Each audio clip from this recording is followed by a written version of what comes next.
Hi everyone, you're watching the VSO Gun Channel. Thank you for joining us here today. It's excellent to have you here as always, and thank you for watching.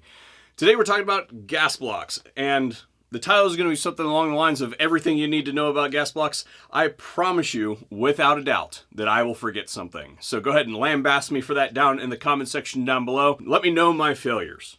For anybody who isn't tracking, perhaps you're new to firearms or something like that, a gas block is a section of a firearm that bleeds off some of the explosive energy from the firing sequence back towards the operational components and allows the gun to cycle. We're going to be looking at things that you should consider when picking out gas blocks, and at the end of the video we're absolutely going to go after some of the things that you should definitely avoid when picking out a gas block.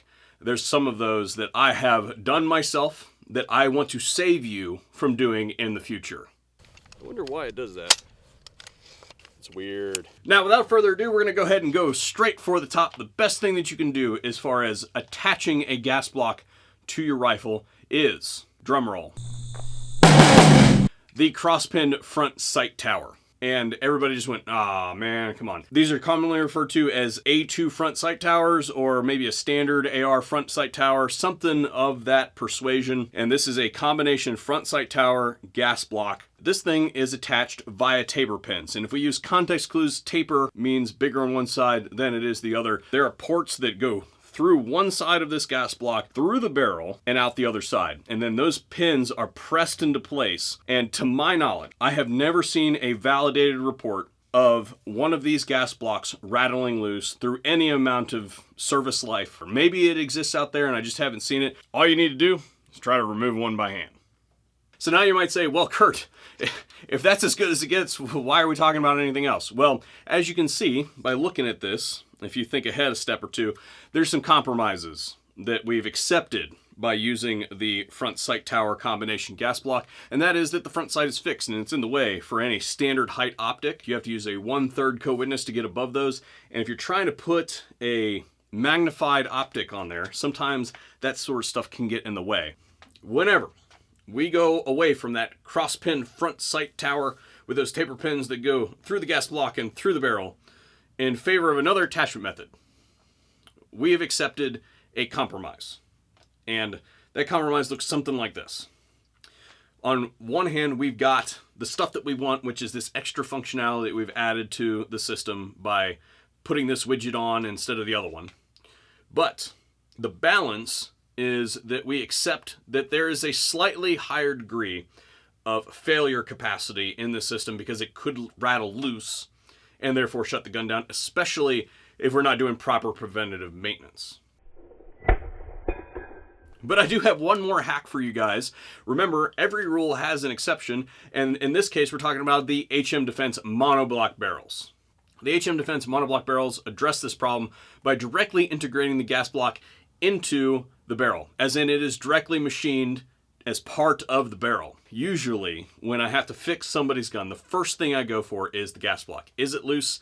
Is it rattly? Is it misaligned? Well, you cannot misalign a gas block that is directly integrated into the barrel. It is machined into the barrel. It cannot be wrong. Along those same lines, leakage around the gas block is a thing. There are probably guns in this room that I can show you leakage around the gas block. As they age, they begin to leak. Leaking is inefficiency. You can eliminate that inefficiency by literally not having a junction. Along those same lines, same principle, because there's less leakage around the gas block, there's less inefficiency in the system, it has allowed HM to more tightly control how the guns are gassed, and because of that, you've got very, very consistent results. We're talking some of my guns with HM Defense barrels on them can land brass in a 5-gallon bucket. Because they've been able to tightly regulate the gas flow, because it's precision machined instead of a bunch of parts junctioned together, made to be able to fit a whole bunch of other parts together. Suppressed shooting is really easy. You just change the buffer on the sucker. I'm a big fan because I'm a bomb-proof type person, and the only thing that you can do better than that cross-pin front sight tower that we talked about at the beginning of the video is to completely eliminate the part, which is a pretty good answer, I have to admit. So now that we got that out of our system, let's move on to what most people think of in terms of gas blocks in today's day and age, which is the low profile gas block.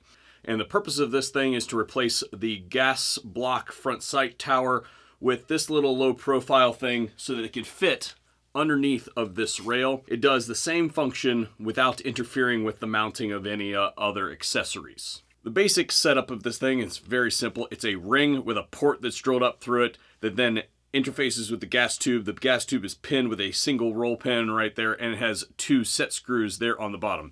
If your gas block has less than 2 set screws, then it is wrong. Do not use anything with less than 2. Now, I have seen some that have a set screw and a pin through. That is totally acceptable. If that pin goes through your barrel, then that is totally fine. But if it doesn't have a pin that goes all the way through, 2 set screws and no less. More is okay, fewer is not okay. If you want to know really quick without taking your gun apart whether or not your manufacturer drilled 2 ports in your barrel or not, is if you flip it upside down and you see these 2 set screws at different heights, as in one is screwed in farther than the other, then your manufacturer took a shortcut, and that's not okay.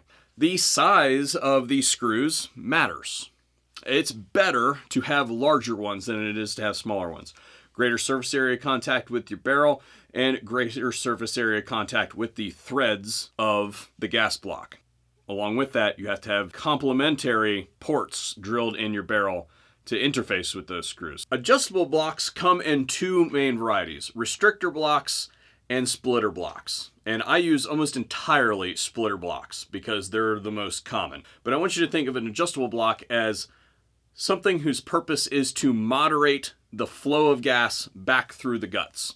And you can do that very simply by reducing the pathway. Well, a restrictor block is just going to block that pathway and reduce it, allowing less gas to flow. A splitter block is going to do the same thing, but all the excess gets to vent out to ambient space. So a splitter block can be easily identified as one with a vent port on it. Now that we've split them, we're going to split them again because there are 2 more divisions, and that is the fixed adjustment gas block and the freeform adjustment block. One would be a screw, and that's going to occupy more space in the gas channel. And then you've got ones that spin in at particular intervals. And I generally advocate for the use of the fixed adjustment.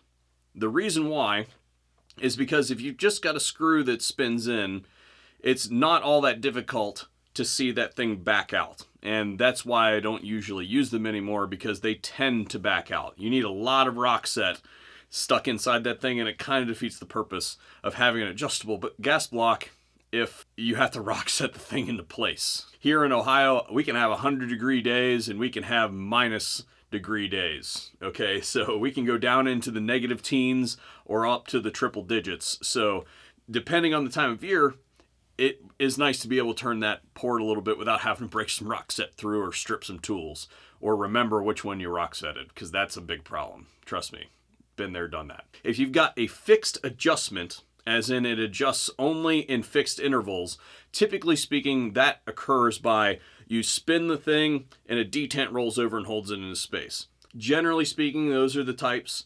There are a few exceptions. There are some that have a screw that you spin, and then it has a cross pin screw. One is the adjustment screw that determines the overall gas load, and the other one is there to lock that one into place. I think that's a little bit overly complicated. All right, I'll just go ahead and say it. I really like audible clicks. So if I can hear the thing click and count it, I know that it can be in the same spot. I can paint it. There's a whole bunch of stuff, but I like when I can take this thing and spin it. Now for the moment you guys have all been waiting for, what to look out for when shopping for a gas block, what not to buy. Number 1, it better be steel or better. No aluminum. Aluminum is not okay. Remember that while it would save you a substantial amount of weight compared to the steel counterpart, that this is a high heat, high pressure part, and it's not okay to make it out of aluminum.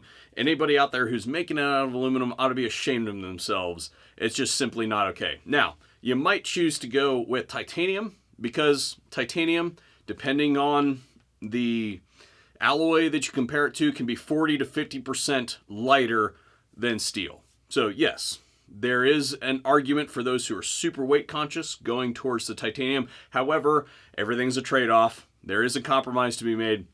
the titanium blocks will not seal nearly as well as those made out of steel. It's the whole dissimilar metal thing, and the steel on steel parts, the oxides are going to kind of meld together after they get hot and dirty and all that sort of stuff. They're going to get carboned up, and they're going to seal a lot better long term than that of your titanium block. Number 2, avoid anything that's got a rail on it. It's just dumb.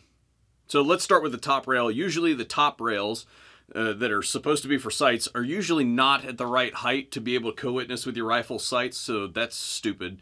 The lower rails, remember that this is a high heat part, guys, and if you're mounting a light to that, it's probably going to fry your light. Not going to lie. The gas block is one of the hottest parts of the gun. It's not a good idea to mount anything electronic there. You also should not mount anything heavy or anything that is load-bearing, like a bipod, because those things can cause that gas block to move out of alignment, especially if you're doing a whole lot of jostling around with it.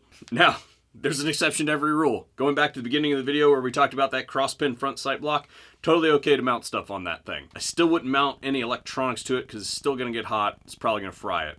Lastly, and most importantly, I'm going to do my best not to get angry about this one because I see it the most, and that's why it's the most important. No clamping gas blocks. If it doesn't have those 2 set screws or cross pins that we talked about, and instead it flexes the block to clamp it down onto your barrel to hold it into place, it is absolutely wrong. If there's a manufacturer that you identify that is trying to sell a complete rifle to you with that technology, never buy something from them ever again. That is a complete cop-out. They took a shortcut on you and tried to pass it off because they thought that you didn't know any better. Well, now you know better. Those blocks will absolutely move on you in very short order. They will misalign. They will stop your gun from working. Do not buy anything that clamps onto your barrel. I can't believe I made it through that entire segment without saying a single cuss word. Anyway, that's all I've got for my discussion on everything you need to know about gas blocks. Again, I'm sure that I probably forgot 1 or 2 things. Go off and sound off in the comment section down below. I greatly appreciate you guys tuning in. And please consider supporting us over on Patreon and Subscribestar. It really does help out and keep these types of videos coming. Thank you again for watching. Hopefully we'll see you guys on a future video here at the VSO Gun Channel.